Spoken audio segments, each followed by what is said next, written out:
उसी दोपहर दोनों बहनें सरपंच के पास पहुंची। चौपाल में गांव वाले बैठे थे और वहां पहले से ही धर्मपाल बैठा हुआ था। सरपंच जी, हम आपके पास न्याय मांगने आए हैं। हमारे चाचा चाची जमीन हड़पना चाहते हैं और शायद पटवारी से मिलकर फर्जी कागज बनवा रहे हैं। हम अनाथ हैं, इसका मतलब यह नहीं कि हम बेबस हैं। हमें अपनी माँ बाबूजी की जमीन किसी हाल में नहीं देनी। कृपया आप हमारी मदद करें। धर्मपाल जी, अगर यह सच है तो यह गांव की मर्यादा के खिलाफ है। परिवार के नाम पर ठगी करना यहां नहीं चलेगा। सरपंच जी, यह लड़कियां हमें बदनाम कर रही हैं। हम तो बस जमीन की चिंता कर रहे हैं। इन दोनों बच्चियों को क्या पता ये जमीन के बारे में। यह जमीन के बाद तो इनके पिता और मैं ही जानते थे। मेरा भाई तो अब इस दुनिया में नहीं रहा, इसीलिए अब मुझे ही तो सब कुछ देखना पड़ेगा। गांव वालों में फुसफुसाहट होने लगी। हमने इन बच्चियों को बचपन से देखा है, यह झूठ नहीं बोल सकती। धर्मपाल के मुंह में राम बगल में छुरी। हम सब समझते हैं इसके बारे में। सरपंच ने इस बात को अगले दिन पंचायत में विस्तार से निकालने की बात की और फैसला अगले दिन देने की बात कही। बहनों की आंखों में पहली बार उम्मीद की चमक थी। रात को झोपड़ी में दोनों बहनें आपस में बात करती हुई, दीदी क्या कल हमारा साथ देंगे गांव वाले? देखते हैं क्या होता है। मुझे किसी पर भी भरोसा नहीं रहा है। आखिर माँ बाबूजी के जाने के बाद मदद ही कहाँ की किसी ने हमारी।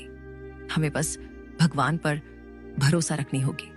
माँ बाबूजी तो नहीं है, पर उनका आशीर्वाद जरूर है हमारे साथ। आप देखना दीदी, हमारे साथ कुछ बुरा नहीं होगा। रात गहरी हो चली थी।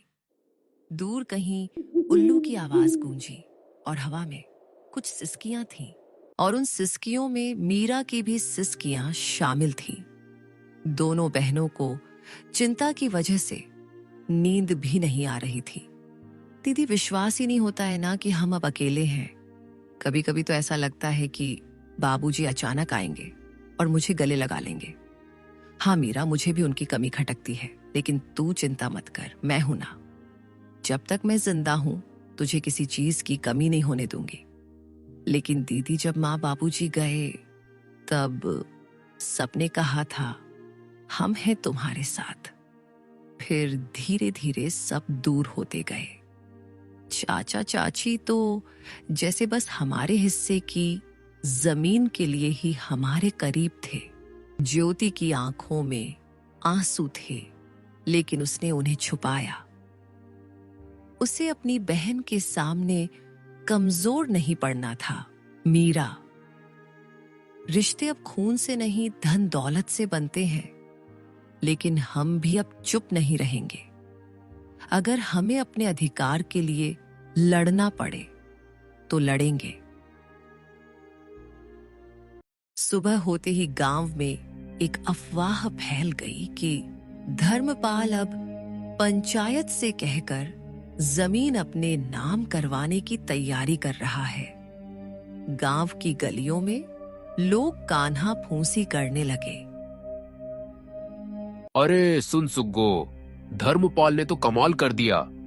अपने ही भाई की बेटियों को बेघर करना चाहता है।